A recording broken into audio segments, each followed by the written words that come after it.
Hello everyone, this is Anjum. Welcome back to my channel Sahitya Abhyasa Academy. Yesterday we had a class on William Shakespeare's timeline. Yes, the timelines, the from birth to up to his death till to the death. What are the events, things is happen in his life for every era, how he is getting developed himself and turned as one of a greatest dramatist in the world. So yesterday what we had in that class means we have seen the 1564 the birth in Stafford upon Avon, and 1571 78 grammar school education, 82 marriage of Anna Hathaway, and the birth of children and the lost years. So this is very important. Oftentimes it may ask in a competitive exam, find out the year of the lost years of William Shakespeare.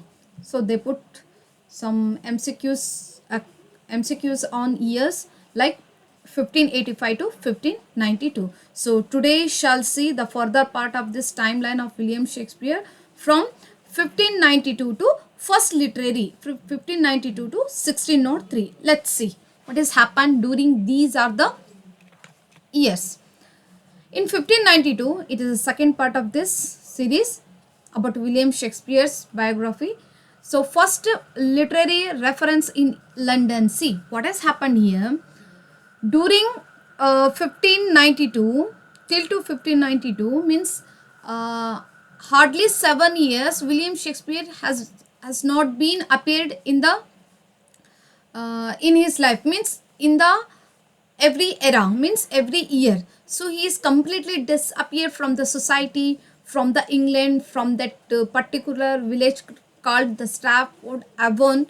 So what is the reason behind why he is not appeared in this particular region? So there is no any true evidence that the William Shakespeare has been done such kind of a thing such in these 7 years. No, because but we can see the plausible theories, means by guessing only we can see that he has done, he had been done such things during this period like that. But what has happened exactly 1592 means first literary reference in London. So by seeing the first literary references in London, there we meet William Shakespeare. Yes, how it is, let's see. After the mysterious lost year 1585 to 1592, William Shakespeare re-emerged in the public record 1592, no living and working in London. See, all of a sudden he is disappeared from the society, but when he is appeared in the society means there is a kind of a pamphlet published about the William Shakespeare. By seeing that pamphlet, by reading that pamphlet, we came to know that till now, means till to here, William Shakespeare has published a few more dramas. Yes, we came to know this thing by the one of public record. What is that public record? Shall see soon. An established dramatist and actor. So till 1592, he became one of a dramatist and also became an actor also. So this year makes the earliest known as literary reference on him or to him. So this is by taking the references of means literary references, we came to know that William Shakespeare right now turned as one of a greatest dramatists, and also he became a actor also. So where he has given the performance on stage also. This is how we came to know. All of suddenly we have seen the appearance, the re-emergence of William Shakespeare by the publication of one pamphlet. What is that? It came not as a praise but as a sharp criticism from a rival writer. Notary, from 1592 ಅವರೆಗೆ ಯಾವುದೇ ಥರದ appearance ಕಂಡು ಬಂದಿಲ್ಲ William Shakespeare. But suddenly ಒಂದು pamphlet ಮೂಲಕ ಏನು ಬರ್ತದ್ರಿ, William ಶೇಕ್ಸ್ಪಿಯರಿನ ಒಂದು ಅಪಿಯರೆನ್ಸ್ ಕಂಡು ಬರ್ತದೆ. Means not about the praise. So here what we have seen in that particular pamphlet, we won't see any kind of a praising words on William Shakespeare.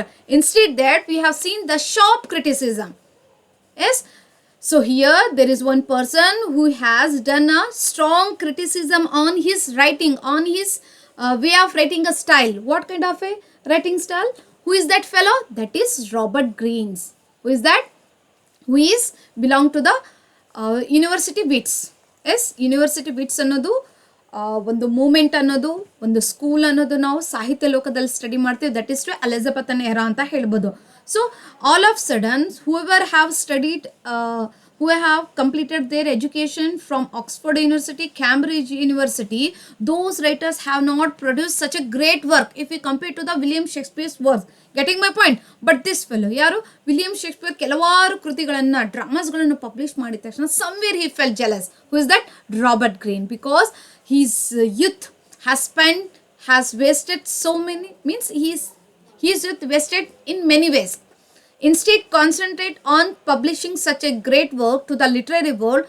He just spent his life in a waste. So for that regret, he targeted on William Shakespeare's work. How?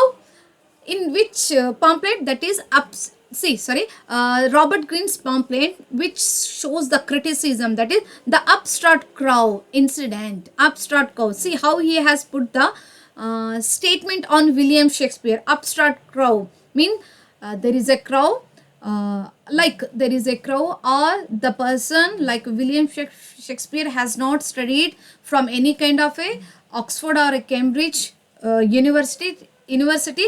Still, yes, still he performed like a one of a greatest dramatist like that. Yes. For a second, furthermore, the clear explanation.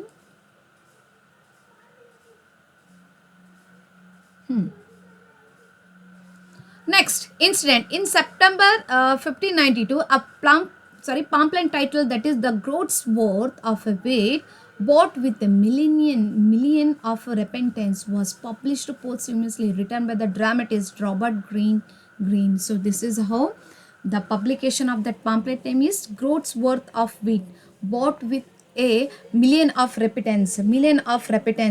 Yes.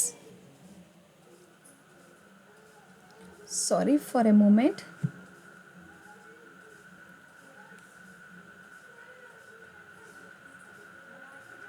Somewhere I did. And million of repentance was published posthumously. So here we can see that studied in a university, Robert Brown has not produced such a great work like to compare with the William Shakespeare's work. So he just put his a kind of a insulting words on a William Shakespeare, and also show the disrespect towards to the William Shakespeare's works.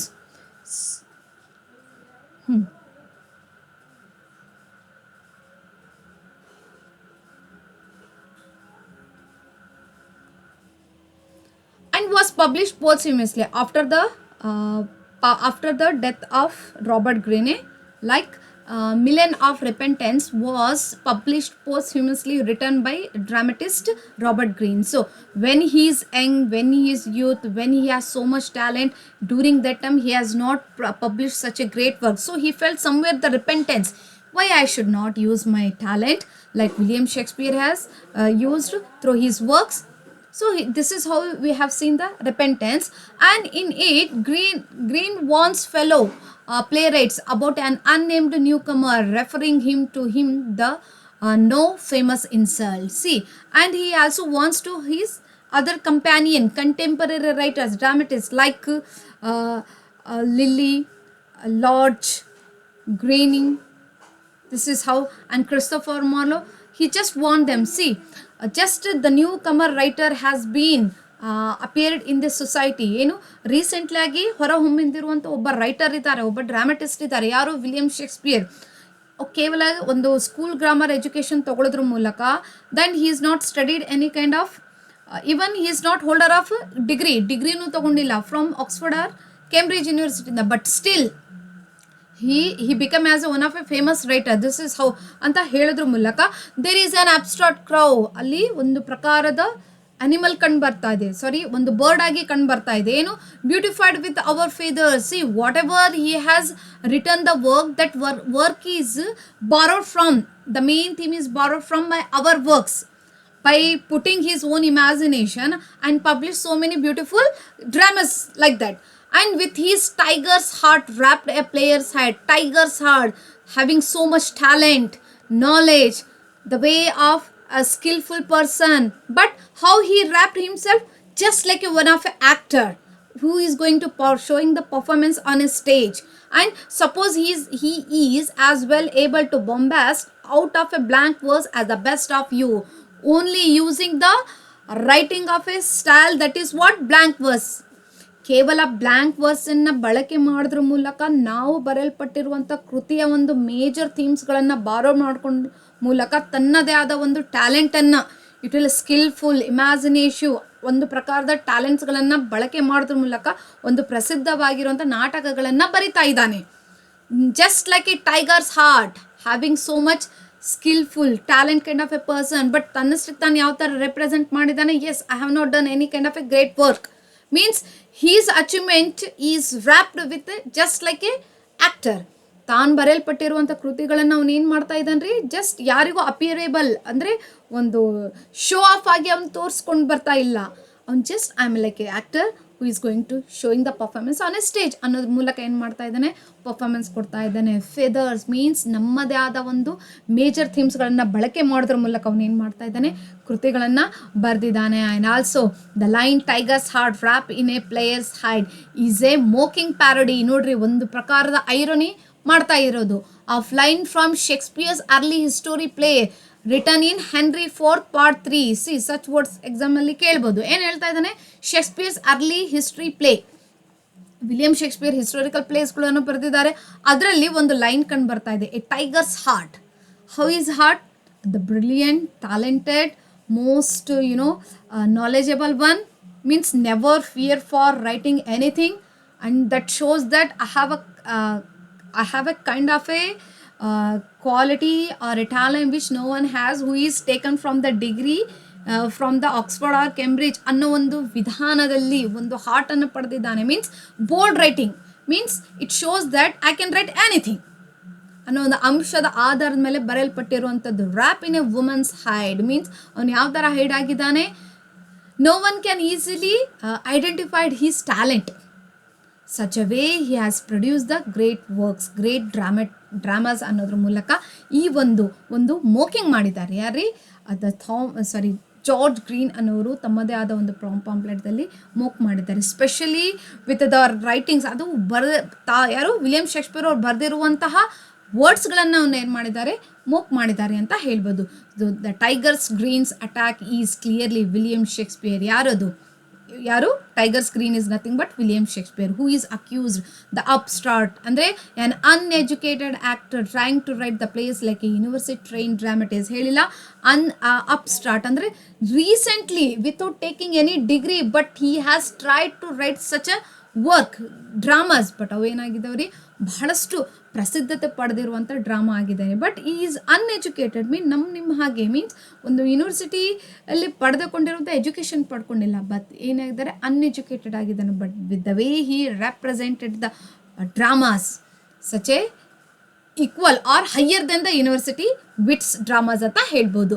Stealing their literary style, ನೋಡ್ರಿ, and hence beautified with our feathers as we have studied about the ಮ್ಯಾಕ್ಬತ್.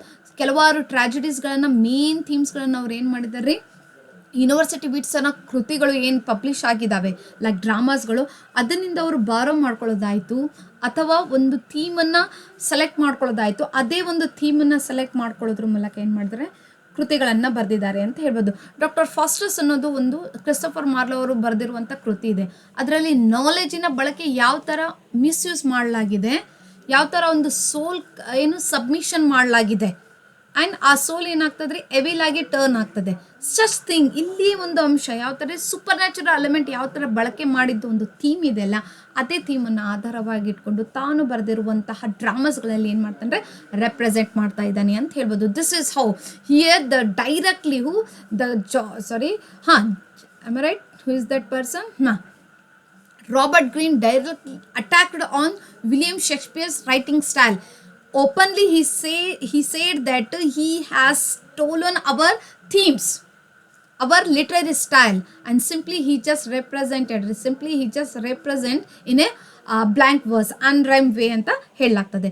Presuming himself equal to the more established university wits like Greene himself, Christopher Marlowe and Thomas Nash. ನೋಡ್ರಿ, ಯಾರು William Wordsworth ಏನು thought ಮಾಡ್ತಾ ಇದ್ದಾರೆ, ಏನು assume ಮಾಡ್ತಾ ಇದ್ದಾರೆ, ಏನು presuming ಮಾಡ್ತಾ ಇದ್ದಾರೆ, I am equal to their way of writing style ಅಂತ ಹೇಳಿ ಯಾರು ಗ್ರೀನ್ ಏನು ಮಾಡ್ತಾ ಇದ್ದಾರೆ, ಇವನು ಈ ಥರ ಥಿಂಕ್ ಮಾಡ್ತಾ ಇದ್ದಾನೆ ಅಂತೇಳಿ ಇವನು ವರ್ಡ್ಸ್ಗಳನ್ನು ಕೊಡ್ತಾ ಇದ್ದಾನೆ ಯಾರಿಗೆ, ವಿಲಿಯಂ ಶೇಕ್ಸ್ಪಿಯರ್ ಅವ್ರವ್ರಿಗೆ ಅಂತ ಹೇಳ್ಬೋದು. Because I am not lesser then university wits writers ಅನ್ನೋ ಮೂಲಕ.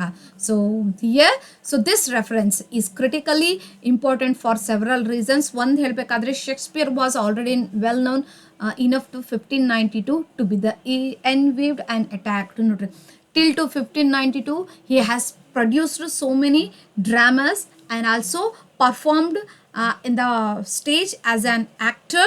ಅಲ್ಲಿವರೆಗೆ ಏನೈತ್ರಿ, ಒಂದು ಅಟ್ಯಾಕ್ ಮಾಡೋದ್ರ ಮೂಲಕ ಅವನ ಮೇಲೆ ಅಟ್ಯಾಕ್ ಮಾಡುವಂಥ ರೀತಿಯಲ್ಲಿ ಕಂಡುಬಂತು. And he had written and staged several plays, but this point likely including ಯಾವುದು, Titus Andronicus, Henry sixth part 1 and 3, possibly the comedy of errors. ನೋಡ್ರಿ, ಅಂದರೆ ಫ್ರಮ್ 1585ದಿಂದ 1592ದಲ್ಲಿ ಸಡನ್ಲಿ ಲಾಸ್ಟ್ ಜನ್ರೇಷನ್ ಅಂತ ಕಂಡಿದ ತಕ್ಷಣವೇ 1592ದಲ್ಲಿ ಒಂದು ಯಾವುದು ರಾಬರ್ಟ್ ಗ್ರೀನ್ ಅವರು ಬರೆದಿರುವಂಥ ಒಂದು ಪಾಂಪ್ಲೆಟ್ ಪಬ್ಲಿಷ್ ಆಗೋದ್ರ ಮೂಲಕ ಅವರ ಎಮರ್ಜೆನ್ಸಿ ಆಗಿ ಕಂಡುಬರ್ತದೆ.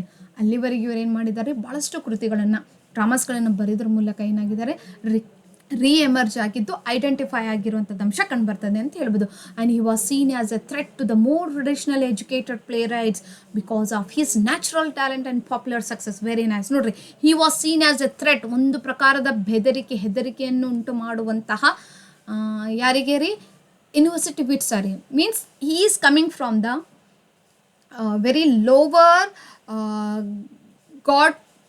Kind of education he has got. Means grammar ಸ್ಕೂಲ್ನಲ್ಲಿ ಮಾತ್ರ ಎಜುಕೇಷನ್ ಪಡೆದವರು. His drama shows the equal to the university wits dramas. ಅಲ್ಲಿ ಏನಾಯಿತು, after all uneducated person has borrowed themes from us and created his own works which shows the high prosperity in the England land. So this is how we should write better than him.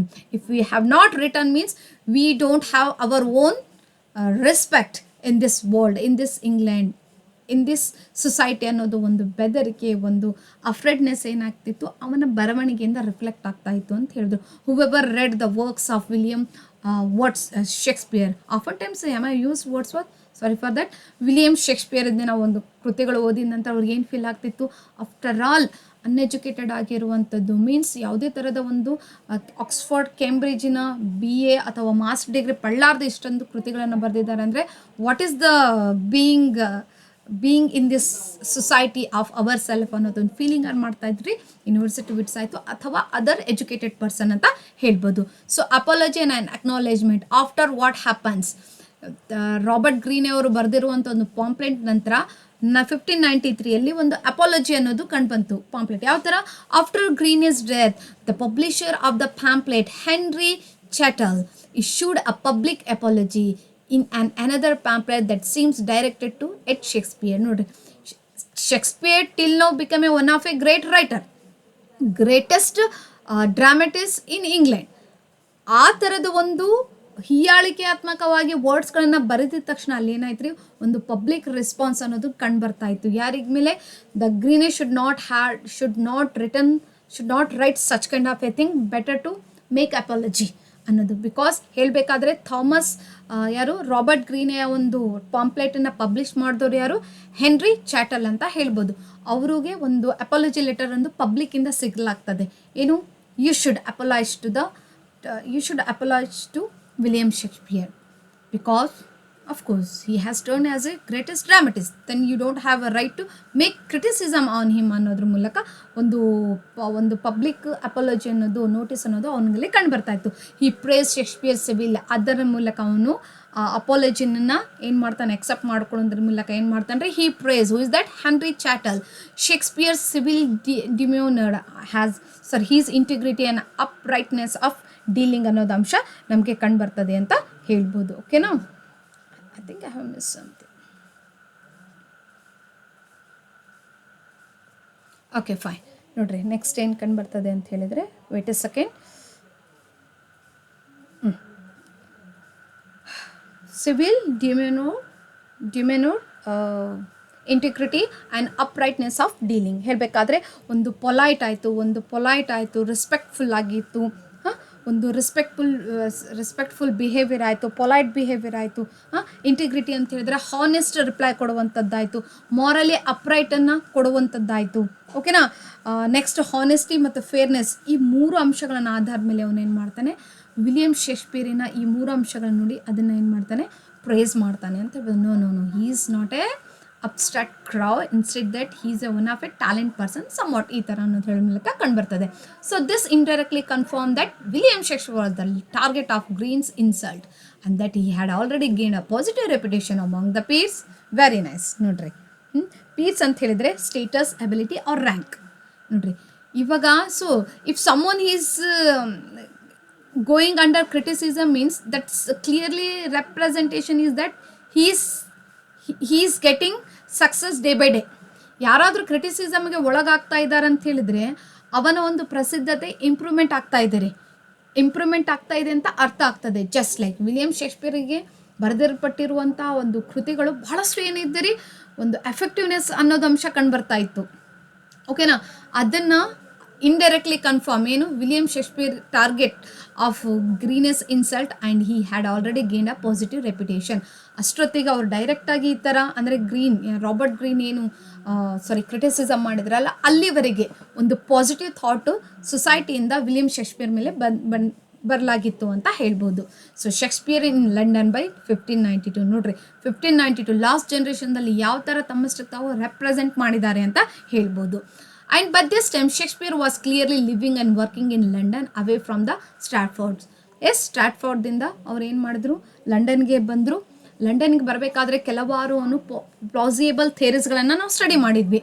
ಊಹಾಪೋಹೆಗಳು mostly ಇದಾಗಿರ್ಬೋದು, like that ಯಾವುದೋ ಒಂದು ಅಂದರೆ ಜಿಂಕೆಯನ್ನು ಹೊಡೆತಕ್ಕೋಸ್ಕರ ಆ ಒಂದು punishment ತಾಳಲಾರ್ದೆ ಆ ಒಂದು ಲ್ಯಾಂಡನ್ನು ಬಿಟ್ಟು ಲಂಡನ್ಗೆ ಜಾಯ್ನ್ ಆಗಿರಬಹುದು. ಈ ಥರ ಏನು ಪ್ಲಾಸಿಬಲ್ ಥಿಯರೀಸ್ಗಳು ಕೊಂಡು ಬಂದಿದ್ವಲ್ಲ.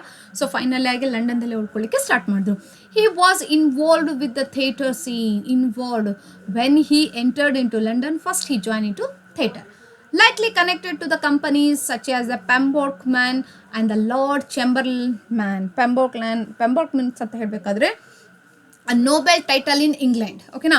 a Nobel title in England, ಅದು ಗ್ರೂಪ್ ಆಫ್ ಮೆನ್ ಇರ್ತಾರೆ. ಆ್ಯಂಡ್ ದ ಲಾರ್ಡ್ ಚೆಂಬರ್ಲೈನ್ ಇದು ಕೂಡ ಏನಾಗಿ ಕಂಡು ಬರ್ತದೆ ಅಂತ ಹೇಳಿದ್ರೆ ಅದು ಕೂಡ ಏನ್ರಿ ಒಂದು group of people who is taking care the entertainment things like stage ಆಯಿತು, ಒಂದು ಥಿಯೇಟರ್ ಆಯಿತು.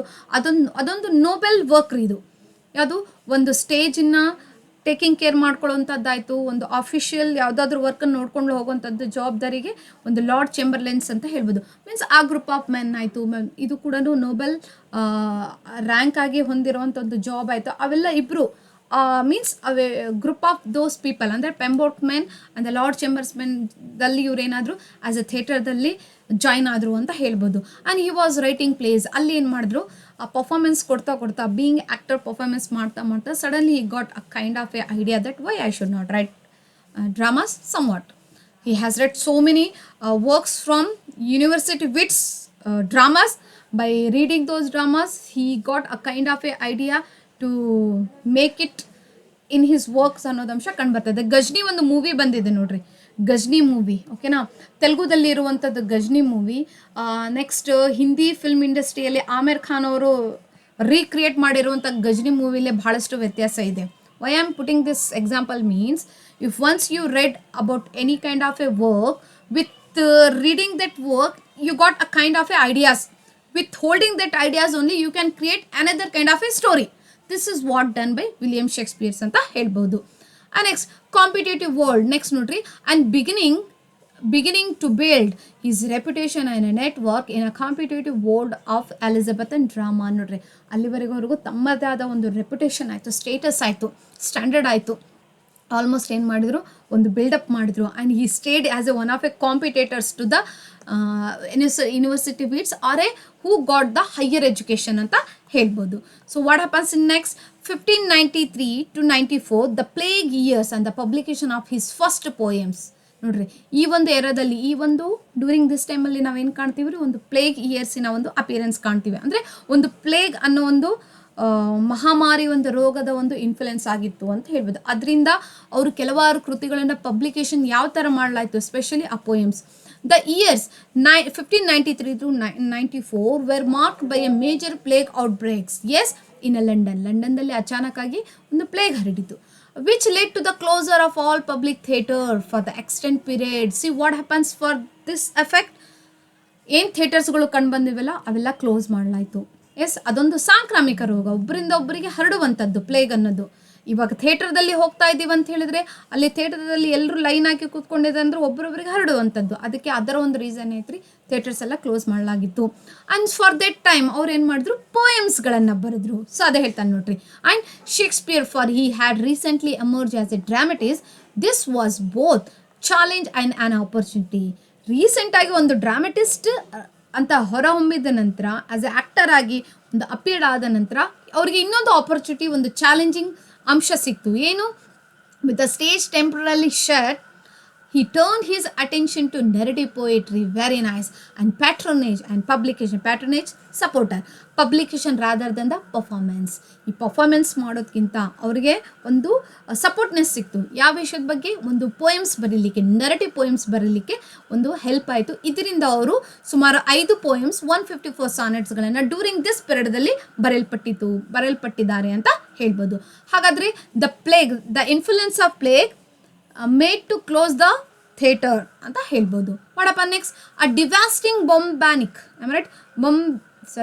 ಬೊಂಬೋನಿಕ್ plague outbreak swept through London 1592-94, killing thousands. ಈ ಒಂದು ಪ್ರಭಾವದಿಂದ ಬಹಳಷ್ಟು ವ್ಯಕ್ತಿಗಳ ಜೀವನ ಅನ್ನೋದು ಹೋಯಿತು ಅಂತ ಹೇಳ್ಬೋದು. Theatres like regarded as a centres for public gathering and contagion ಅಂತ ಹೇಳಿದ್ರೆ ಸ್ಪ್ರೆಡ್ ದ ಡಿಸೀಸ್, ಅಂದರೆ ಒಂದು ಸಾಂಕ್ರಾಮಿಕ ರೋಗ ಅಂತ ಏನು ಹೇಳ್ತೀವಲ್ಲ ಅದು.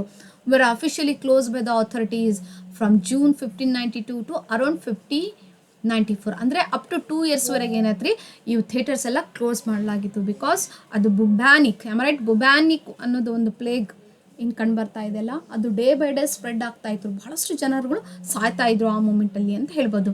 ಆ್ಯಂಡ್ ವಿತ್ ಶಾರ್ಟ್ ರೀಓಪನಿಂಗ್ ಆದಮೇಲೆ ಆಮೇಲೆ within a short of years ಮತ್ತೇನಾಯ್ತು, ರೀಓಪನ್ ಆಯಿತು ಅಂತ ಹೇಳ್ಬೋದು.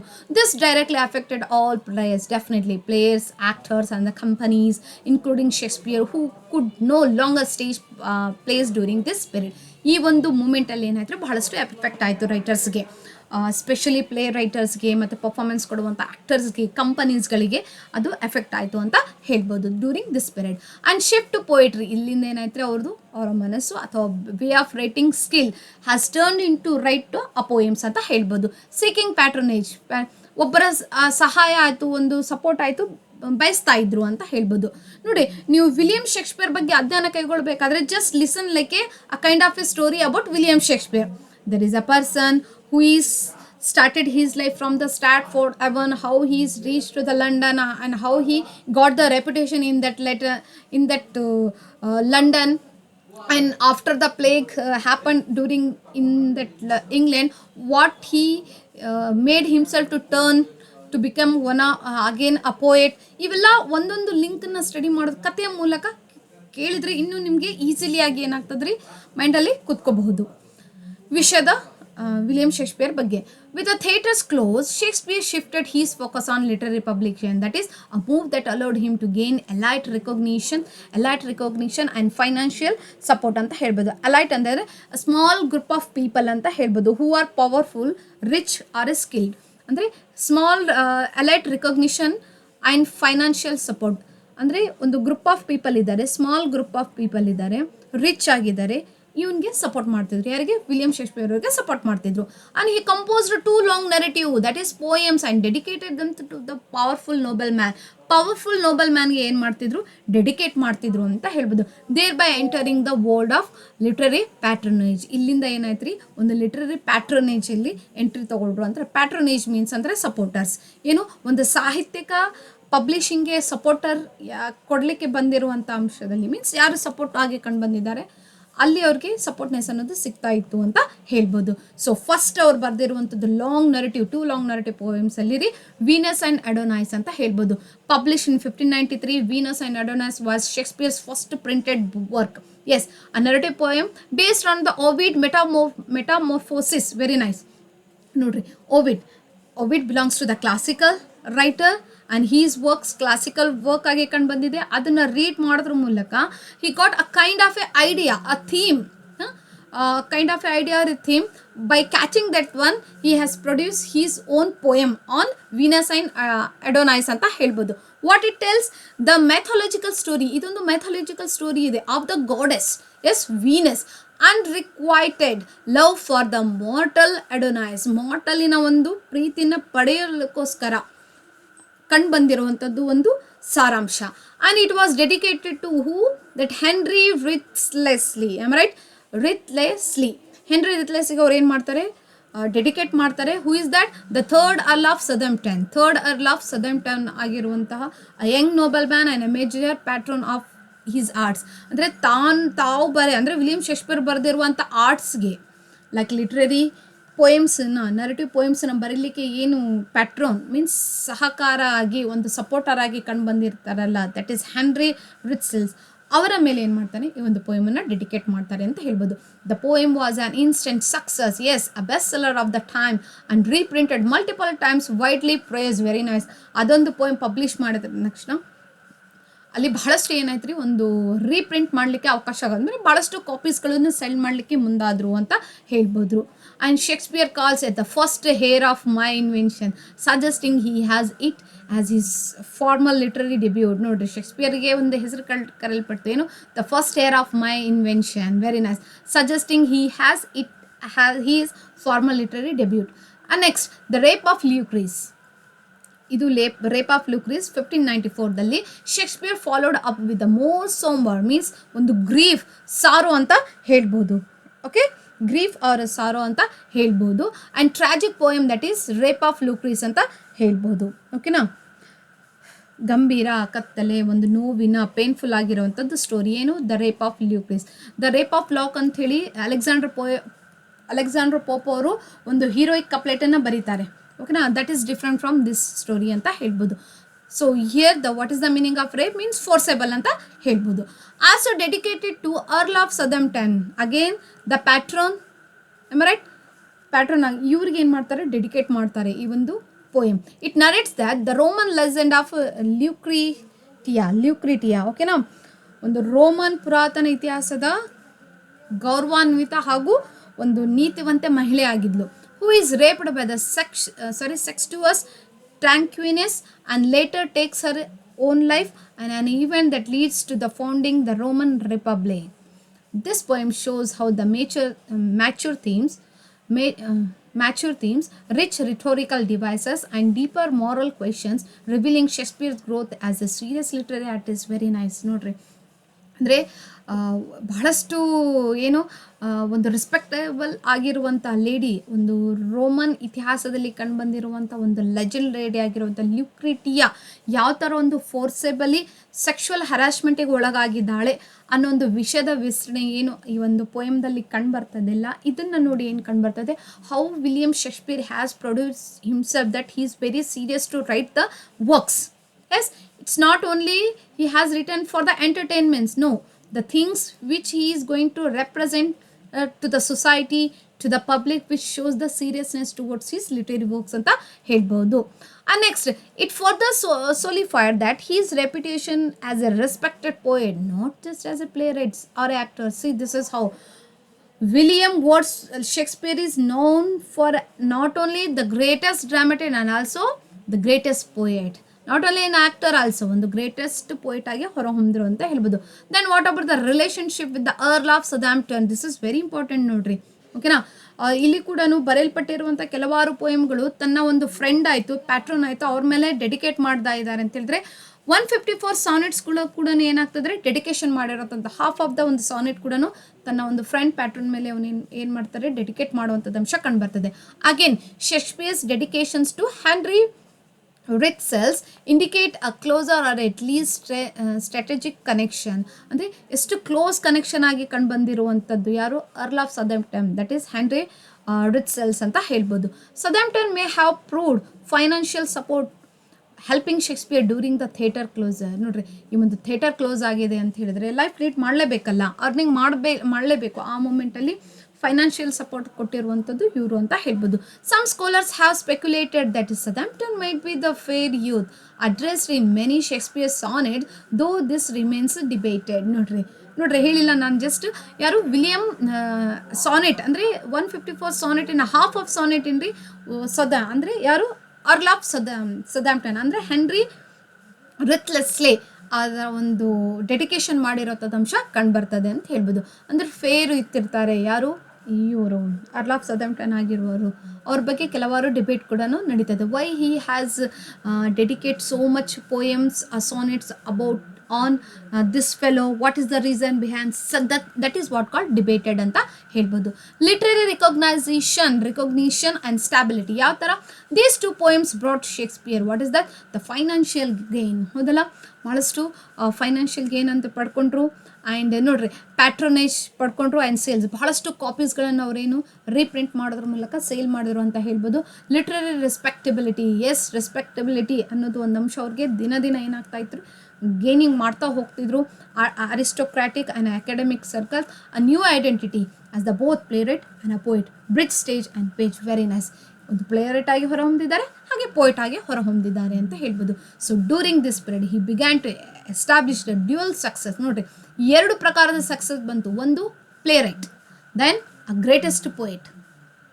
As an author read by the elite and a dramatist loved by the masses. ಬಹಳಷ್ಟು ಮೀಡಿಯಾ ಮಾಸಸ್ಗಳು ಅಲ್ಲಿ ರೆಡ್ ಮಾಡಿರುವಂಥ ಎಲ್ಲ ಪಬ್ಲಿಕ್ರಿಂದ ಏನ್ರಿ ಒಂದು ಪಾಸಿಟಿವ್, ಒಂದು ರೆಪ್ಯುಟೇಟಿವ್ ರೆಸ್ಪಾನ್ಸ್ ಅನ್ನೋದು ವಿಲಿಯಂ ಶೇಕ್ಸ್ಪಿಯರ್ಗೆ ಬಂದಿತು ಅಂತ ಹೇಳ್ಬೋದು. During 1592 to 93. Then what about 94ದಲ್ಲಿ ಏನು ಕಂಡು ಬಂತು? Return to the stage and the formation of the Lord Chamberlain's man taking care of company theatre ಅಂತ ಹೇಳ್ಬೋದು. ಓಕೆನಾ, ಅದೊಂದು ನೋಬೆಲ್ ಜಾಬ್ ಇದೆ. ಲಾರ್ಡ್ ಚೇಂಬರ್ಲೆನ್ಸ್ ಮ್ಯಾನ್ ಅನ್ನೋದು ಒಂದು group of people who is taking care to the theatre or company ಅಂತ ಹೇಳ್ಬೋದು. ಅದು ಕಂಪನಿ ನೇಮ್ ಅಥವಾ ಥಿಯೇಟರ್ನ ಟೇಕಿಂಗ್ ಕೇರ್ ಮಾಡುವವರು. ಅಲ್ಲಿ ಏನಾಯಿತು, ರೀಓಪನ್ ಆಯಿತು. ಪ್ಲೇಗಿನ ಒಂದು ಅಂಶ ಅಫ್ಕೋರ್ಸ್ 2 yearsವರೆಗೆ ನಡೆದಿತ್ತು, ಬಟ್ ಶಾರ್ಟ್ಲಿ ಅದು ಮತ್ತೇನಾಯಿತು, ರೀಓಪನ್ ಆಯಿತು ಅಂತ ಹೇಳ್ಬೋದು. The play began to subside. Day by day ಏನಾಯ್ತು ರೀ, ಅದರ ಒಂದು ಅಂಶ ಕಡಿಮೆ ಆಗ್ತಾ ಹೋಯಿತು ಅಂತ ಹೇಳ್ಬೋದು. ಓಕೆನಾ, ವೇಟ್ ಎ ಸೆಕೆಂಡ್.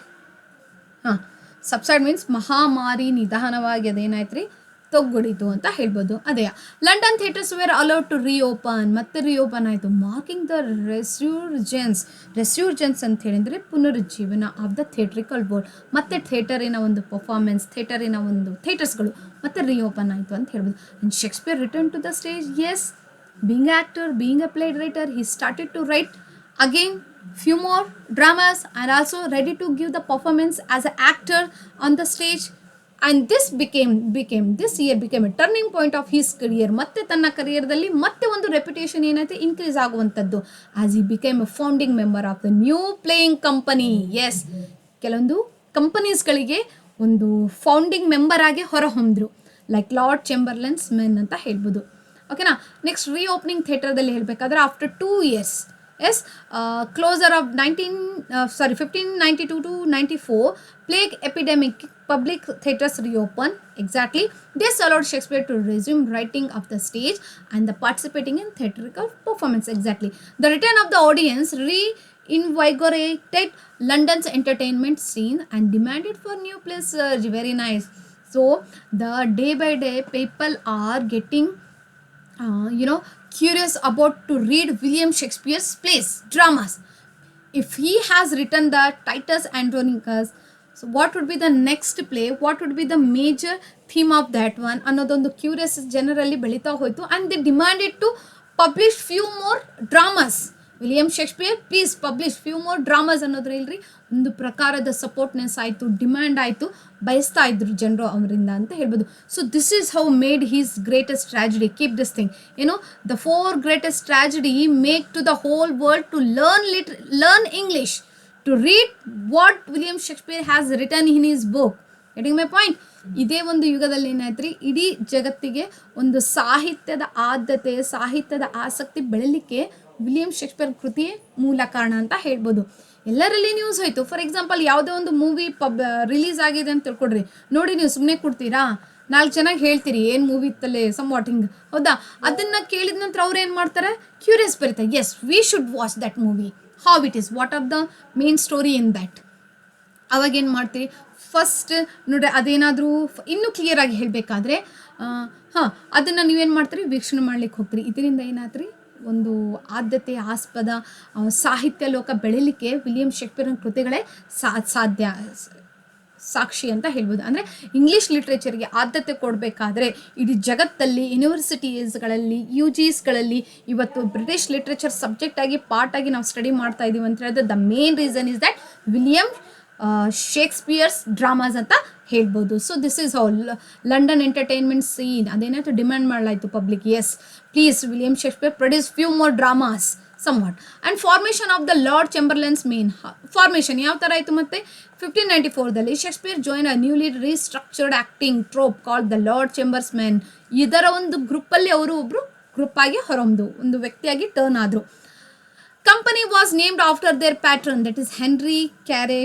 ಹಾಗಾದರೆ ಈ ಲಾರ್ಡ್ ಚೇಂಬರ್ಲೈನ್ಸ್ ಮೆನ್ ಅನ್ನೋದೇನು ಒಂದು ಕಂಪನಿ ಏನು ಕಂಡು ಬಂದಿತ್ತಲ್ಲ, ಥಿಯೇಟರಿನ ಒಂದು ಹೆಸರು ಏನು ಕಂಡು ಬಂದಿತ್ತಲ್ಲ, ಅದರಲ್ಲಿ ಯಾರ್ಯಾರಿದ್ರಿ, ಹೆನ್ರಿ ಕೇಳು, Lord Hunsdon who was Lord Chamberlain to Queen Elizabeth I.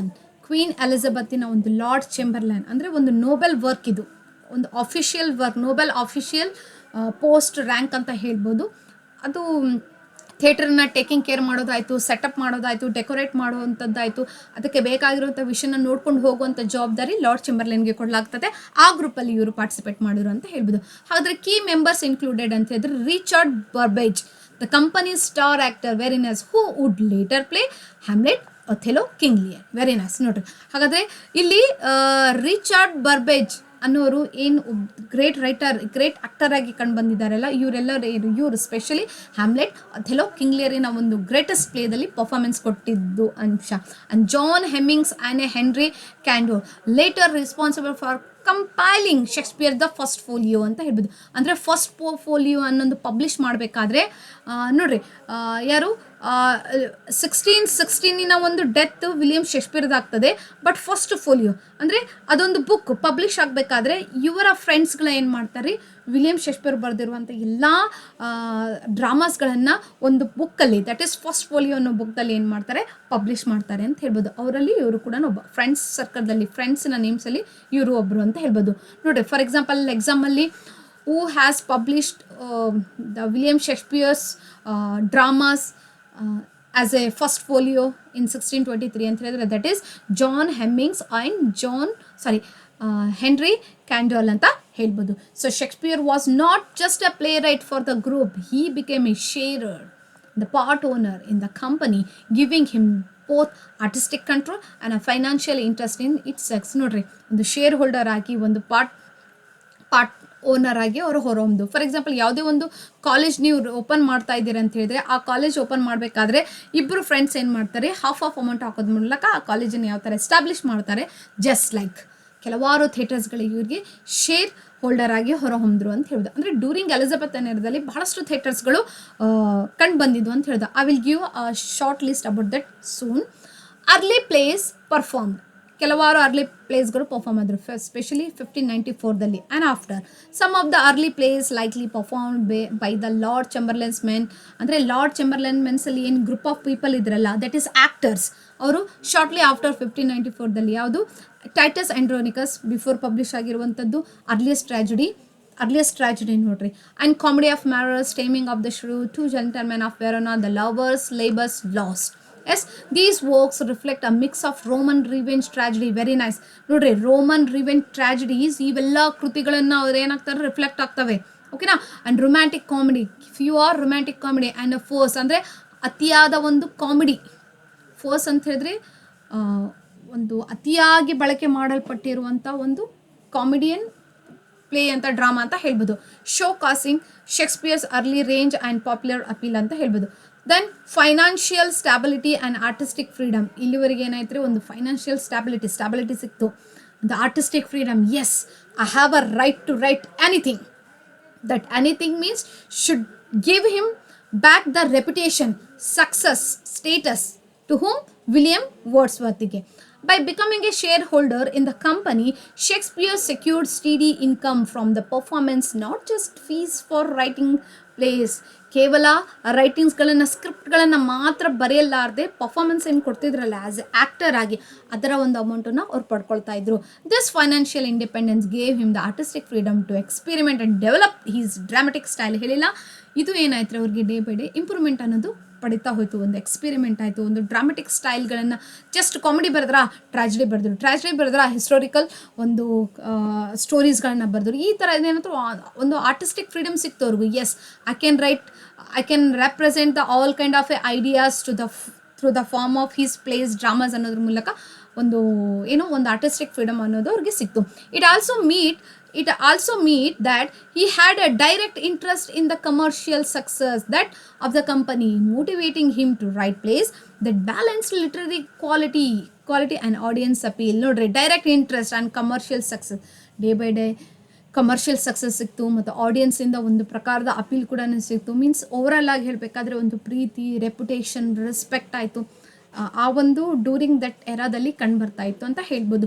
Special ಇನ್ನೂ ಕ್ಲಿಯರ್ ಆಗಿ ಹೇಳಬೇಕಾದ್ರೆ ಖುದ್ದಾಗಿ ಯಾರು ಕ್ವೀನ್ ಎಲಿಜಬೆತ್ ಫಸ್ಟ್ ಖುದ್ದಾಗಿ ಅವ್ರು ಏನು ಮಾಡ್ತಿದ್ರು, ಥಿಯೇಟರಿಗೆ ಬಂದು ವಿಸಿಟ್ ಮಾಡ್ತಿದ್ರು ವಿಲಿಯಂ ಶೇಕ್ಸ್ಪಿಯರಿನ ಒಂದು ಡ್ರಾಮಾಸ್ಗಳನ್ನು ನೋಡಲಿಕ್ಕೆ. Specially Falstaff, Falstaff ಅನ್ನೋದು ಒಬ್ಬ ವ್ಯಕ್ತಿ ಏನು ಕಾಮಿಡಿಯನ್ ಇರ್ತಾನೆ, ಅವರ ಮೇಲೆ ಇನ್ನೂ ಕೃತಿಯನ್ನು ಬರಿ ಅಂತ ಹೇಳಿ ಸಜೆಸ್ಟ್ ಮಾಡ್ತಾ ಇದ್ರು. ಅದರ ಆಧಾರ ಮೇಲೆ ಇವರು ಕೃತಿಗಳನ್ನು ಬರೆದಿದ್ದು ಕೂಡ ನಾವು ಕಾಣ್ತೀವಿ ಅಂತ ಹೇಳ್ಬೋದು. So royal and public success, how the Lord Chamberlain's man quickly rose become one of the most prominent companies in London. ನೋಡ್ರಿ, ಬಹಳಷ್ಟು ಥಿಯೇಟರ್ ಕಂಪನೀಸ್ಗಳು ಕಂಡು ಬಂದಿದ್ದಾವೆ, ಬಟ್ ಲಾರ್ಡ್ ಚೇಂಬರ್ಲೆನ್ಸ್ ಕಂಪನಿ ಏನಾಯ್ತು ರೀ, ಅದು ಬಹಳಷ್ಟು ಒಂದು ಪ್ರಾಮಿನೆಂಟ್ ಕಂಪನಿಯಾಗಿ ಹೊರ ಹೊಂತು. Because there we can see the means William ಶೇಕ್ಸ್ಪಿಯರ್ದಿಂದ ಒಂದು ಪ್ರೆಸೆನ್ಸ್ ಅಲ್ಲಿದೆ ಅಂತ ಹೇಳ್ಬೋದು. If we see the William Shakespeare in there means that his dramas will give the reputation to this company ಅಂತ ಹೇಳ್ಬೋದು. They performed at venues such as the theatre and the Curtain theatre. ಓಕೆನಾ, ಅವರು performance ಕೊಡ್ತಿದ್ರು. ಯಾವುದ್ರಿ, ಒಂದು theatre ಅನ್ನೋದು ಅದು James Burbage venue and the Curtain theatre, ಇವೆರಡು ಥಿಯೇಟರ್ಗಳಲ್ಲಿ ಅವ್ರು ಏನು ಮಾಡ್ತಿದ್ರು, ಪರ್ಫಾರ್ಮೆನ್ಸ್ ಕೊಡ್ತಿದ್ರು ಅಂತ ಹೇಳ್ಬೋದು. So basically will have a small they regularly performed at the court before Queen Elizabeth I and royal favor and popularity. The royal favor in ಆಧಾರದ ಮೇಲೆ ಡ್ರಾಮಾಸ್ಗಳನ್ನ ಬರೆಯೋದು ಆ್ಯಂಡ್ ಪಾಪ್ಯುಲಾರಿಟಿ ಕೂಡ ಸಿಗ್ತಿತ್ತು. ಈವನ್ ಕ್ವೀನ್ ಎಲಿಜಬೆತ್ ಕೂಡ visit ಮಾಡೋದ್ರ ಮೂಲಕ theatre and the Curtain ಥಿಯೇಟರ್ನ visit ಮಾಡೋದ್ರ ಮೂಲಕ ಡ್ರಾಮಾಸ್ಗಳನ್ನು ವೀಕ್ಷಣೆ ಮಾಡ್ತಿದ್ರು. ಆ್ಯಂಡ್ ನೆಕ್ಸ್ಟ್ ಥಿಂಗ್ ಹೇಳಬೇಕಾದ್ರೆ ಎಲಿಜಬೆತನ ಯುಗದಲ್ಲಿ ಒಂದು ಪಬ್ಲಿಕ್ ಆ್ಯಂಡ್ ಪ್ರೈವೇಟ್ ಥಿಯೇಟರ್ ಅನ್ನೋದನ್ನು ಕಂಡುಬರ್ತಾ ಇತ್ತು. ಇನ್ನು ಥಿಯೇಟರ್ಸ್ಗಳ ನೇಮ್ಗಳ ಹೇಳಬೇಕಾದ್ರೆ ದ ಥಿಯೇಟರ್ ಆಯಿತು, 1576 ಆಯಿತು. The Curtain theatre, Curtain theatre ಆಯಿತು, that is 1577. Whereas Rose theatre ಆಯಿತು, that is 1587. And the next Swan theatre, what is that? Swan theatre, that is 1595 ಆಯಿತು. Next Globe theatre, this is very important. Globe ಥಿಯೇಟರ್ದಲ್ಲೇ William Shakespeare as a co-owner ಆಗಿ, shareholder ಆಗಿ ಕಂಡುಬಂದಿರುವಂಥದ್ದು ಅಂತ ಹೇಳ್ಬೋದು. ಓಕೆನಾ, and ಇದು ಏನು ರೀ, 1599ದಲ್ಲಿ, ಕೀಪ್ ದಿಸ್ ಥಿಂಗ್, 1599ದಲ್ಲಿ. ಓಕೆನಾ, ಒಂದು ಪಬ್ಲಿಕ್ ಥಿಯೇಟರ್ ಆಗಿ ಕಂಡುಬಂದಿರುವಂಥದ್ದು. And next Fortune theatre, again ನೋಡ್ರಿ, ಫಾರ್ಚೂನ್ ಥಿಯೇಟರ್ ಇದು ಯಾವಾಗ ರೀ, 1600 ಅಂತ ಹೇಳ್ಬೋದು. Later on Hope theatre, HOPE Hope theatre ಅಂತ ಹೇಳ್ಬೋದು. ಓಕೆನಾ,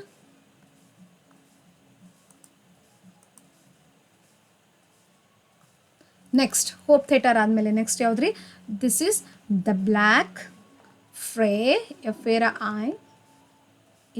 ಫ್ರೇಸ್ ಥಿಯೇಟರ್, 1576. ಇಷ್ಟೆಲ್ಲ ಥಿಯೇಟರ್ಗಳು ಡ್ಯೂರಿಂಗ್ ಎಲಿಜಬೆತನ್ ಎರಾದಲ್ಲಿ ಕಂಡುಬರ್ತಾ ಇತ್ತು ಅಂತ ಹೇಳ್ಬೋದು. ಓಕೆನಾ, ಸೊ ದಿಸ್ ಈಸ್ ಹೌ. ಇದರಲ್ಲಿ ನಾವೇನು ಕಾಣ್ತೀವಿ, the theatre, the Curtain theatre, the Globe theatre and the Black Friars theatre. ಈ ಒಂದು ಥಿಯೇಟರ್ಸ್ಗಳಲ್ಲಿ ವಿಲಿಯಂ ಶೇಕ್ಸ್ಪಿಯರ್ದವರು ಪರ್ಫಾರ್ಮೆನ್ಸ್ ಕೊಡಲಾಗಿತ್ತು ಅಂತ ಹೇಳ್ಬೋದು. ಓಕೆನಾ, ನೆಕ್ಸ್ಟ್ ಕರ್ಟನ್ ಥಿಯೇಟರ್ ಒಂದು ಇನ್ನೊಂದು ಸ್ವಲ್ಪ ಇನ್ಫಾರ್ಮೇಷನ್. ಕರ್ಟನ್ ಥಿಯೇಟರ್ದಲ್ಲಿ ರೋಮಿಯೋ ಆ್ಯಂಡ್ ಜೂಲಿಯೆಟ್ ಡ್ರಾಮಾದ ಒಂದು performance ಕೊಡಲಾಗಿತ್ತು.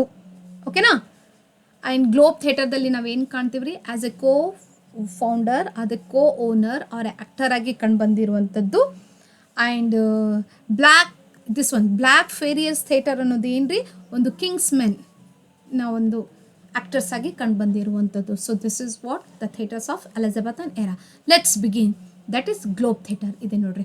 1599 constructions of the Globe theatre, a new stage for the Shakespeare. ಒಂದು ಡ್ರಾಮಾ ಯಾವುದ್ರಿ, ವಿಲಿಯಂ ಶೇಕ್ಸ್ಪಿಯರ್ ಅವ್ರು ಬರೆದಿರುವಂಥ ಒಂದು ಡ್ರಾಮಾ ಪರ್ಫಾರ್ಮೆನ್ಸ್ ನಡ್ತಿರ್ಬೇಕಾದ್ರೆ ಒಂದು ಕೆನನ್ಲಿಂದ ಒಂದು ಗುಂಡು ಹಾರಿಸಲಾಗ್ತದೆ. ಅದರ ಒಂದು ಕಿಡಿ ಏನಾಗ್ತದೆ ಗೊತ್ತಾ, ಆ ಒಂದು ಗ್ಲೋಬ್ ಥಿಯೇಟರ್ಗೆ ಬರ್ನ್ ಆಗೋಕ್ಕೆ ಇದು ಬರ್ನ್ ಆಗುವಂಥದ್ದು ಅಂಶ ಕಂಡು ಬಂದುಬಿಡ್ತದೆ. ಅದರಿಂದ ಏನಾಗ್ತದೆ ಮತ್ತೆ ಈ ಒಂದು ರೀಕನ್ಸ್ಟ್ರಕ್ಟ್ ಮಾಡ್ತಾ ಇದ್ದಾರೆ ಅಂತ ಹೇಳ್ಬೋದು. ಸೊ ದಿಸ್ ಇಸ್ ಅಬೌಟ್ ನೋಡ್ರಿ, ಇಲ್ಲಿ ಪರ್ಫಾರ್ಮೆನ್ಸ್ ಅನ್ನೋದು ನಡೀತದೆಯಾ, ಇಲ್ಲಿ ಕ್ಯಾರೆಕ್ಟರ್ಸ್ಗಳು, ಇಲ್ಲಿ ಕೆಳಗಡೆ ಕೂತ್ಕೊಂಡು ಮತ್ತು ನಿಂತ್ಕೊಂಡು, ಇಲ್ಲಿ ಕೂತ್ಕೊಳ್ಳುವಂಥದ್ದು ಕೆಳಗಡೆ ಅಗೇನ್ ನಿಂತ್ಕೊಂಡು ನೋಡುವಂತಹ ಒಂದು ವೀಕ್ಷಕರು ಇಲ್ಲೊಂದಿದೆ. ದಿಸ್ 1, 2 and 3 ಸ್ಟೇಜ್ ಒಂದು ಸಿಟ್ಟಿಂಗ್ ಸ್ಟೇಜ್ ಆಗಿ ಕಂಡು ಬಂದಿರುವಂಥದ್ದು, ಡೌನ್ದಲ್ಲಿ ಕೂತ್ಕೊಂಡಿರುವಂಥದ್ದು ಕೆಳಗೆ, ಆ್ಯಂಡ್ ಅಥವಾ ನಿಂತ್ಕೊಂಡಿರುವಂಥದ್ದು, ಇಲ್ಲಿ ಪರ್ಫಾರ್ಮೆನ್ಸ್ ಅನ್ನೋದು ನಡೀತಾ ಇದೆ. This is what globe theatre ಅಂತ ಹೇಳ್ಬೋದು. What happens next? The year 1599 was a landmark moment in William Shakespeare's personal life. How? It marked the building of Globe Theatre in London. Yes, a new and ambitious venue that would come the primary stage for many of the highest, greatest plays. As a co-owner of Globe Theatre, Shakespeare's status shifted from writer for hire to leading figure in English theatre, and both artistically and financially. ನೋಡ್ರಿ, ಈ ಒಂದು 1599ದಲ್ಲಿ ಏನಾಗ್ತದೆ, ಒಂದು Globe theatre building ಆಗ್ತದೆ. And also ಅವರು ಬರೆದಿರುವಂಥ ಬಹಳಷ್ಟು ಪ್ಲೇಸ್ಗಳು ಪ್ರೈಮರಿ ಸ್ಟೇಜ್ ಆಗಿ, ಗ್ಲೋಬ್ ಥಿಯೇಟರ್ ಪ್ರೈಮರಿ ಸ್ಟೇಜ್ ಆಗಿ ಪರ್ಫಾರ್ಮೆನ್ಸ್ ಮಾಡಲಿಕ್ಕೆ ಸ್ಟೇಜನ್ನು ಸೆಲೆಕ್ಟ್ ಮಾಡಿರುವಂಥದ್ದಾಯಿತು. ಒಂದು ಓನರ್ ಆಗಿ ಹೊರಹೊಮ್ತಾರೆ. And also he has the ability to hire the characters, hire the actors for that Globe theatre ಅಂತ ಹೇಳ್ಬೋದು. ಮತ್ತು ಆರ್ಟಿಸ್ಟಿಕಲಿ ಆ್ಯಂಡ್ ಫೈನಾನ್ಷಿಯಲಿ ಏನಾಗ್ತದೆ, ಇಂಪ್ರೂವ್ಮೆಂಟ್ ಆಗ್ತದೆ. And origins of the Globe theatre, ಹಾಗಾದರೆ ಇದನ್ನು ಯಾವ ಥರ ಬೆಳೆದು ಬಂದಿದೆ? ಗ್ಲೋಬ್ ಥಿಯೇಟರ್ ಅನ್ನೋದು built by the acting company Lord Chamberlain's, ಇವರಿಂದ ಬಿಲ್ಟ್ ಆಗಿದೆ. ಆ್ಯಂಡ್ ವಿಚ್ ಶೇಕ್ಸ್ಪಿಯರ್ಸ್ ಬಿಲಾಂಗ್, ಆ ಒಂದು ಶೇಕ್ಸ್ಪಿಯರ್ ಕೂಡ ಈ ಒಂದು ಗ್ರೂಪಿಗೆ ಬಿಲಾಂಗ್ ಆಗಿದ್ದಾರೆ, ಕಂಪನೀಸ್ಗೆ. And the idea to build their own theatre arose from the legal conflict. Yes, their original performance space, the theatre built by the James Burbage was leased land. ನೋಡ್ರಿ, ಮುಂಚೆ ಏನು ಥಿಯೇಟರ್ದಲ್ಲಿ ಪರ್ಫಾರ್ಮೆನ್ಸ್ ಕೊಡಲಾಗಿತ್ತಲ್ಲ, ಅದು ಲೀಸ್ ಲ್ಯಾಂಡ್ ಆಗಿತ್ತು. Lease, ಇವಾಗೇನು ನಾವು ಮನೆಯನ್ನು lease ಹಾಕ್ಕೊಳ್ತೀವಲ್ಲ 3-4 ಲ್ಯಾಕಿಗೆ 2 years 3 yearsಗೆ. S, ಅಲ್ಲಿ ನಾವು ರೆಂಟ್ ಅನ್ನೋದು ಏನು ಕೊಡಲಾಗೋದಿಲ್ಲ, ಜಸ್ಟ್ ಆ ಲೀಸನ್ನು ಅಮೌಂಟ್ ಏನು ಕೊಟ್ಟಿರ್ತೀವಲ್ಲ ದಟ್ ಈಸ್ ದ ಫೈನಲ್. ಓಕೆನಾ? ಅದೇ ಥರ ಥಿಯೇಟರ್ನ ಪಡಲಾಗಿತ್ತು. ಬಟ್ ಅಲ್ಲಿ ಸ್ವಲ್ಪ ಕಾನ್ಫ್ಲಿಕ್ಟ್ ಅನ್ನೋದು ಕಂಡು ಬಂತು. ಅದರಿಂದ ಅವ್ರಿಗೆ ಏನಾಯ್ತು ರೀ, Lord Chamberlain's man they have decided to create their own theatre, that is Globe theatre ಅಂತ ಹೇಳ್ಬೋದು. When the lease expired 1597, the landlord refuse to renew it. ಇಲ್ಲ, ಏನೋ ಲೀಸ್ ಅನ್ನೋದು ಟೈಮ್ ಮುಗಿತ್ತು, we won't allow you to create the drama in this theatre somewhat, ಈ ಥರದ ಒಂದು legal conflict ಅನ್ನೋದು ಕಂಡು ಬಂತು. ಅದರಿಂದ ಏನಾಯ್ತು, ಗ್ಲೋಬ್ ಥಿಯೇಟರ್ ಕ್ರಿಯೇಟ್ ಆಯಿತು ಅಂತ ಹೇಳ್ಬೋದು. Very nice. And in December 1598 members of the company including Shakespeare to dramatic action. Yes, ಏನಾದರೂ ಮಾಡಲೇಬೇಕಲ್ಲ. ಇವಾಗ ಫಾರ್ ಎಕ್ಸಾಂಪಲ್ ಲೀಸ್ ಮುಗ್ದಿದೆ, ಮನೆಯಿಂದ ಹೊರಗೆ ಹಾಕ್ತಾ ಇದ್ದಾರೆ ಅಂದರೆ ಅವಾಗ ಐಡಿಯಾ ಬರ್ತದೆ, ನಾವು ಮನೆ ಕಟ್ಟಬೇಕು, ಅವಾಗಿರಬೇಕು ಅಂತೇಳಿ. ಅಲ್ಲಿವರೆಗೆ ನಮಗೆ ಕೊರತೆ ಆಗೋದಿಲ್ಲ ನಮ್ಮದು ಓನ್ ಅನ್ನೋದು. ಸಮ್ವಾಟ್ ಜಸ್ಟ್ ಲೈಕ್ ಅವ್ರಿಗೆ ಥಿಯೇಟರಿಂದ ಅಲ್ಲಿ ಕಾನ್ಫ್ಲಿಕ್ಟ್ ಲೀಗಲ್ಸ್ಗಳು ಕಂಡು ಬಂದ ತಕ್ಷಣ why we should not create our own global. I am ready to put a few amount, give few amount, I am ready to become a co-owner of this theatre ಅನ್ನೋದ್ರ ಮೂಲಕ decide ಮಾಡೋದ್ರ ಮೂಲಕ ಈ ಒಂದು drama globe theatre created ಆಗಿದೆ. And they dismantle the theatre. Yes, ಆ dismantle ಅಂದರೆ pull down or the take apart or a pull down structure of the theatre. ಅವ್ರು ಏನು ಮಾಡಿದ್ರು, ಥಿಯೇಟರನ್ನು ಡಿಸ್ಮ್ಯಾಂಟಲ್, ಇದನ್ನು ಏನಂತಾರೆ, ಬ್ರೇಕ್ ಮಾಡಿದ್ರು ಅಥವಾ ಪುಲ್ ಡೌನ್ ಮಾಡಿದರು, timber and all, and transferred into the materials across the river Thames. River Thames means ಬಹಳಷ್ಟು ಮೆಟೀರಿಯಲ್ಸ್ಗಳನ್ನು ತೆಗೆದುಕೊಂಡು ಬರೋದ್ರ ಮೂಲಕ ಒಂದು ಥಿಯೇಟರ್ನ ಕ್ರಿಯೇಟ್ ಮಾಡಿದ್ರು ಅಂತ ಹೇಳಿದ್ರು. Construct began early 1599 and on a Bankside in a Southwark near other popular theatres like the Rose ಥಿಯೇಟರಿನ ಆ ಒಂದು ಪಕ್ಕದಲ್ಲೇ, that is to Bankside, that is Southwark ಅಂತ ಹೇಳ್ಬೋದು. ಅಲ್ಲಿ ಏನು ಮಾಡಿದ್ರು, ಈ ಗ್ಲೋಬ್ ಥಿಯೇಟರ್ ಅನ್ನೋದನ್ನು ಸ್ಟಾರ್ಟ್ ಮಾಡಿದ್ರು. ಇದನ್ನು ಥಿಯೇಟರ್ ಏನು ಮೊದಲಿಂದಿತ್ತಲ್ಲ ಅದನ್ನು ಡಿಸ್ಮ್ಯಾಂಟಲ್ ಮೀನ್ಸ್ ಅದನ್ನು ತೆಗೆದು ಹಾಕಿದ್ರು, ಮೀನ್ಸ್ ಬೀಳಿಸಿದ್ರು ಸಮ್ವಾಟ್. ಸ್ಟ್ರಕ್ಚರ್ ಆ್ಯಂಡ್ ಡಿಸೈನ್ ಹೇಳಬೇಕಾದ್ರೆ ಗ್ಲೋಬ್ ಥಿಯೇಟರ್ ನೋಡ್ಲಿಕ್ಕೆ ಹೇಗಿತ್ತು, ಸರ್ಕ್ಯುಲರ್ ಇತ್ತು ಹೇಳಿದ್ನಲ್ಲ. ಆ್ಯಂಡ್ ಓಪನ್ ಏರಿಯಾ, ಬ್ರೀದಿಂಗ್ ಅಂದರೆ ಓಪನ್ ಏರಿಯಾ ಆಗಿ ಕಂಡು ಬಂದಿತ್ತು. ಆಂಪಿ ಥಿಯೇಟರ್, ಆಂಪಿ ಥಿಯೇಟರ್ ಅಂತ ಹೇಳಿದರೆ ರೌಂಡ್ ಓಪನ್ ಏರಿಯಾ ಅಂತ ಹೇಳ್ಬೋದು. ಓಕೆನಾ, yes. And just like a stadium ಕಂಡು ಬರ್ತದೆ ಅಲ್ಲ ನಿಮ್ಮದು, ಕ್ರಿಕೆಟ್ ಆಡೋದು ಯಾಕ್ರಿ ಮೇಡಮ್ ನಿಮ್ದಲ್ಲ, so not like that, cricket ಅಲ್ಲ, okay, stadium. And thrust stage ಅಂತ ಹೇಳಬೇಕಾದ್ರೆ stage that extend into the audience and 3 stage ಹೇಳಿಲ್ಲ, 3 ಸ್ಟೇಜ್ ಆಗಿ ಕೆಳಗೆ ಕೂತ್ಕೊಳ್ಳಿಕ್ಕೆ ಅಥವಾ ನಿಂತು ನೋಡಲಿಕ್ಕೆ ಒಂದು ಪ್ಲೇಸನ್ನು ಬಿಟ್ಟು ಇಲ್ಲಿ ರೌಂಡ್ ಶೇಪಲ್ಲಿ ಏನ್ರಿ ಅಂದರೆ ದ ಹೋಲ್ ಏನು ಒಂದು ಗ್ಲೋಬ್ ಥಿಯೇಟರ್ ಈ ಥರ ರೌಂಡಾಗಿ ಕಂಡುಬರ್ತಾ ಇತ್ತು ಅಂತ ಹೇಳ್ಬೋದು. ಇಲ್ಲಿ ಹಾಫ್ ಆಫ್ ಪಾರ್ಟ್ದಲ್ಲಿ ಪರ್ಫಾರ್ಮೆನ್ಸ್ ಅನ್ನೋದನ್ನು ಕಂಡುಬರ್ತಾ ಇತ್ತು. ಅಂದರೆ ಇವರು ನೀಟಾಗಿ 3 ಲೇಯರ್ಸ್ದಲ್ಲಿ ವ್ಯಕ್ತಿಗಳನ್ನು ಕೂತ್ಕೊಂಡು ವೀಕ್ಷಣೆ ಮಾಡುವಂಥದ್ದು ಅಂತ ಹೇಳ್ಬೋದು. ಓಕೆನಾ, ಎಷ್ಟು ಡ್ರಾ ಮಾಡಿದ್ದೀನಿ ನಾನು.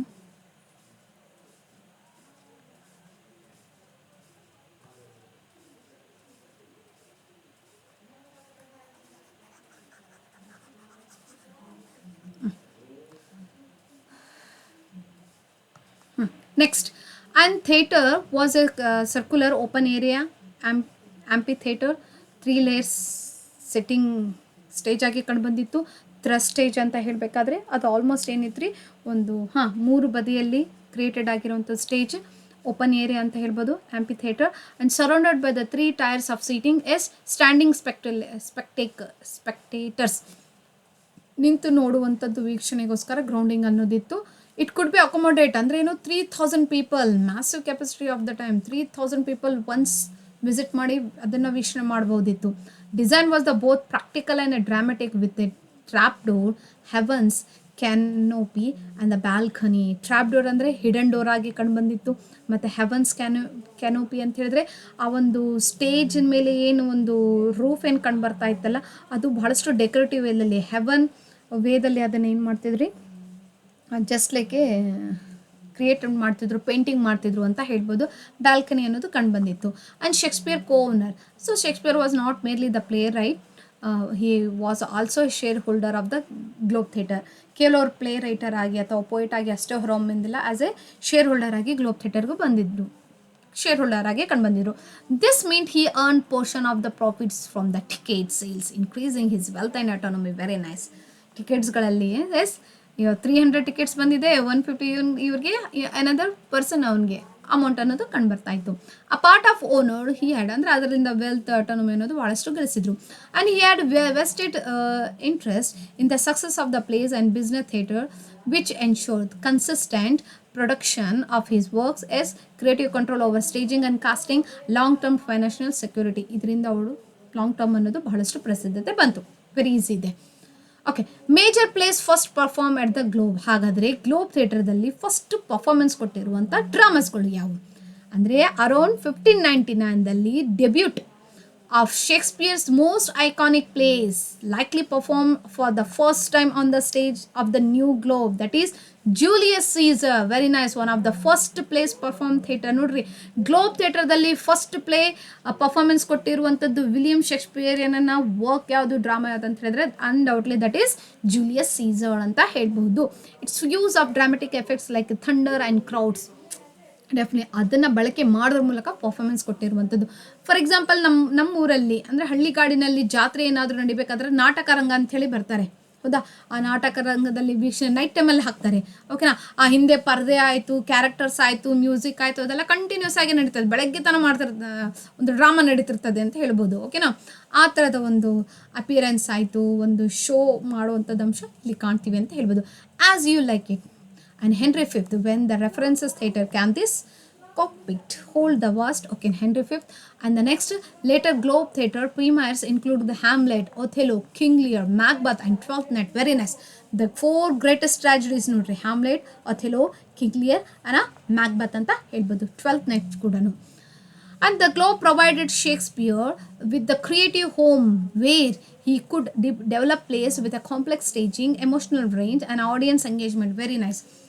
ಈ ಗ್ಲೋಬ್ ಥಿಯೇಟರ್ ಅನ್ನೋದು ಜಸ್ಟ್ ಲೈಕ್ ಒಂದು ವಿತ್ ಎ ಕ್ರಿಯೇಟಿವ್ ಹೋಮ್ ಥರ ಅದನ್ನು ಕ್ರಿಯೇಟೆಡ್ ಮಾಡಲಾರ್ದೆ ಅಲ್ಲಿ ಭಾಳಷ್ಟು ಪ್ಲೇಸ್ಗಳನ್ನು, ಡ್ರಾಮಾಸ್ಗಳನ್ನು ಬರೆಯಲಿಕ್ಕೆ ಅವ್ರಿಗೆ ಏನು ರೀ ಒಂದು ಆಸ್ಪದೆ ಸಿಗ್ತಾ ಇತ್ತು ಅಂತ ಹೇಳ್ಬೋದು. ಒಂದು ಕಾಂಪ್ಲೆಕ್ಸ್ ಸ್ಟೇಜಿಂಗ್ ಮಾಡೋದಾಯಿತು, ಅಂದರೆ ವಿಚಸ್ಗಳನ್ನು ಒಂದು ಅಪಿಯರೆನ್ಸ್ ಆಯಿತು, ಒಂದು ವಾರಿನ ಒಂದು ರಿಫ್ಲೆಕ್ಷನ್ ಕೊಡುವಂಥದ್ದಾಯಿತು, ಅದನ್ನೆಲ್ಲ ಒಂದು ಕಾಂಪ್ಲಿಕೇಶನ್ ಅನ್ನು ಕಂಡು ಬರ್ತಾಯಿತ್ತು. ಆದರೂ ಅವರೇನು ಪ್ರಾಪರಾಗಿ ಒಂದು ಡೆಕೋರೇಷನ್ ಅನ್ನೋದು ಗ್ಲೋಬ್ ಥಿಯೇಟರ್ದಲ್ಲಿ ಕೈಗೊಳ್ತಿದ್ರು ಅಂತ ಹೇಳ್ಬೋದು. ಎಮೋಷ್ನಲ್ ರೇಂಜ್ ಆಯಿತು, ಹೌದಲ್ಲ, ಯಾವ ಥರ ಕಿಂಗ್ ಲಿಯರ್ದಲ್ಲಿ the end scene of that King Lear, Cordelia ಮತ್ತು ಕಿಂಗ್ ಲಿಯರ್ ಡೆತ್ ಡೈಯಿಂಗ್ ಮೂಮೆಂಟಿನ ಒಂದು ಸೀನ್ ಆಯಿತು, ಸಮ್ವಾಟ್ ಇವೆಲ್ಲ ಅಂಶಗಳನ್ನು ನಾವು ಕಾಣ್ತೀವಿ. ಆ್ಯಂಡ್ ಲೆಗಸಿ ಅಂದರೆ ಅವ್ರದ್ದು ಅಚೀವ್ಮೆಂಟ್ ಏನು ಕಂಡು ಬಂತು ಆಫ್ ದ ಗ್ಲೋಬ್ದಲ್ಲಿ.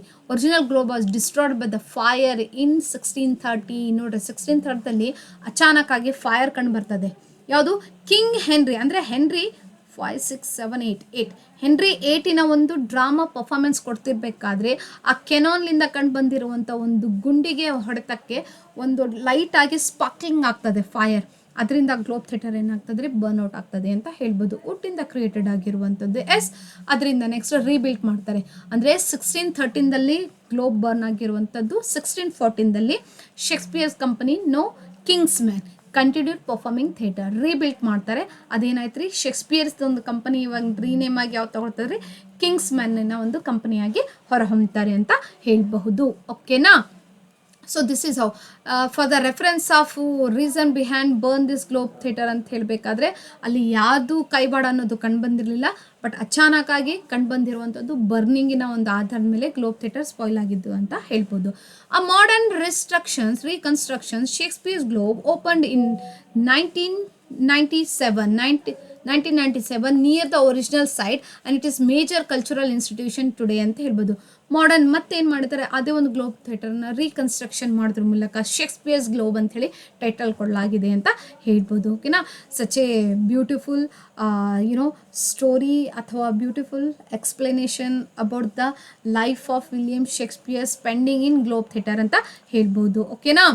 ಸೊ ನೆಕ್ಸ್ಟ್ ಹೇಳಬೇಕಾದ್ರೆ shall I do continue?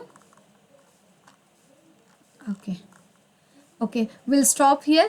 Next, what happened in 1603? Accession of King James I and royal patent for the king's man. ಓಕೆನಾ? ಅಂದರೆ 1603ಯಲ್ಲಿ ಕ್ವೀನ್ ಎಲಿಜಬೆತಿನ ಒಂದು ಮರಣ ಅನ್ನೋದು, ಒಂದು ಡೆತ್ ಅನ್ನೋದು ಕಂಡು ಬರ್ತದೆ. ಅದೇ ಮೂಮೆಂಟಲ್ಲಿ ಕಿಂಗ್ ಜೇಮ್ಸ್ ಫಸ್ಟರ ಒಂದು ಆಕ್ಸೆಸೆನ್ಸ್ ಆಫ್ ಅಧಿಕಾರ ಅನ್ನೋದು, ಥ್ರೋನ್ ಅನ್ನೋದು ಸ್ವೀಕರಿಸ್ತಾರೆ. ಅದರ ಒಂದು ಹಿಸ್ಟ್ರಿಯನ್ನು ಸ್ವಲ್ಪ ಹೇಳಬೇಕಾಗಿದೆ. ಸೊ ನೆಕ್ಸ್ಟ್ ಕ್ಲಾಸಲ್ಲಿ ಸ್ವಲ್ಪ ಹಿಸ್ಟ್ರಿ ಸ್ಟಾರ್ಟ್ ಮಾಡೋದ್ರ ಮೂಲಕ again we shall see the continuation part of biography of William Shakespeare. Right? William ಶೇಕ್ಸ್ಪಿಯರ್ಗೆ ನೋಡೋಣ. Okay, hopes you understood this class. Please read well. ನಾನು ಅಂದರೆ ನೆಗ್ಲೆಕ್ಟ್ ಮಾಡ್ಲಿಕ್ಕೆ ಹೋಗಬೇಡ್ರಿ. ವೀಡಿಯೋಸ್ಗಳು ಲೆಂದಿ ಆಗಿದ್ದಾವೆ, ಕೇಳಲಿಕ್ಕೆ ಬೇಜಾರಾಗ್ತದಂತ ಆ ಥರ ಅಂದ್ಕೊಳ್ಳಿಕ್ಕೆ ಹೋಗಬೇಡ್ರಿ. Because you won't get a detailed explanation about the each topic. My platform, my academy only give such deep explanation. Try to become like a eager person, eager for reading literature. Okay now? Anyway, thank you for watching this video. Shall meet another class in another video. Till now, take care and bye bye. Thank you.